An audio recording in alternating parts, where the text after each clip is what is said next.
सीता की खोज में भटकते हुए श्री राम और लक्ष्मण वन में आगे बढ़ रहे थे। अचानक वातावरण भारी हो गया। धरती कांप उठी और जंगल के बीच से एक भयानक आकृति प्रकट हुई। उस आकृति का कोई सिर नहीं था। छाती के बीचों बीच एक बड़ी आंख थी और पेट में दांतों से भरा मुंह। उसकी दोनों भुजाएं असामान्य रूप से लंबी थीं, इतनी लंबी कि वे पूरे वन को अपनी पकड़ में ले सकती थीं। वह था कबंध। कबंध ने आगे बढ़ते ही अपनी विशाल भुजाओं से श्री राम और लक्ष्मण को एक साथ पकड़ लिया। उसकी पेट में स्थित भयावह आंख चमक उठी। वह उन्हें खाने ही वाला था। उस क्षण लक्ष्मण ने स्थिति को समझते हुए श्री राम से कहा कि इस राक्षस की शक्ति उसकी भुजाओं में है, इन्हें काट देना ही इसका अंत है। क्षण भर में श्री राम और लक्ष्मण ने उसकी दोनों भुजाएं काट दी।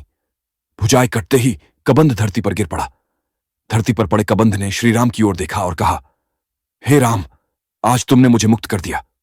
श्री राम और लक्ष्मण आश्चर्य में पड़ गए। तब कबंध ने अपनी कथा सुनानी शुरू की। कबंध ने बताया कि वह पहले ऐसा नहीं था। वह कभी अत्यंत सुंदर, तेजस्वी और शक्तिशाली दिव्य पुरुष था। उसने कठोर तपस्या करके ब्रह्मा जी को प्रसन्न किया और अद्भुत शक्ति प्राप्त की। लेकिन जैसे जैसे शक्ति बढ़ी, वैसे वैसे उसके भीतर अहंकार भी बढ़ता चला गया। अपने अहंकार में उसने देवराज इंद्र को भी चुनौती दे दी। युद्ध हुआ। इंद्र ने अपने वज्र से उस पर प्रहार किया। उस एक प्रहार ने उसके शरीर को विकृत कर दिया। उसका सिर और जांघें धड़ में धंस गईं और वह विकराल रूप में परिवर्तित हो गया। मृत्यु की याचना करने पर भी वह मारा नहीं गया, क्योंकि ब्रह्मा का वरदान उसे जीवित रखे हुए था। तभी एक महान आर्षि ने उसे श्राप दिया कि वह इसी भयावह रूप में पृथ्वी पर भटकेगा। लेकिन उसी आर्षि ने उसे एक आशा भी दी, जब स्वयं श्री राम तुम्हारी भुजाएं काटकर तुम्हें अग्नि में भस्म करेंगे, तभी तुम्हें इस श्राप से मुक्ति मिलेगी। तभी से कबंध वन में श्री राम की प्रतीक्षा करता रहा। कबंध ने हाथ जोड़कर प्रार्थना की कि श्री राम उसे अग्नि में भस्म कर दें, ताकि उसे मुक्ति मिल सके। श्री राम ने उसकी प्रार्थना स्वीकार की।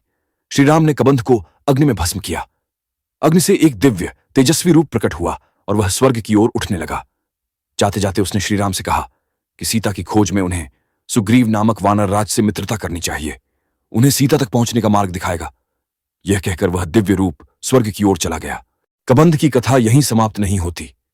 यही वह क्षण था जहां से राम सुग्रीव की मित्रता की नींव पड़ी, वानर सेना का गठन हुआ और आगे चलकर लंका विजय का मार्ग प्रशस्त हुआ। अगर आपको यह वीडियो पसंद आई तो लाइक करें, शेयर करें और सब्सक्राइब बटन को दबाना ना भूलें। धन्यवाद।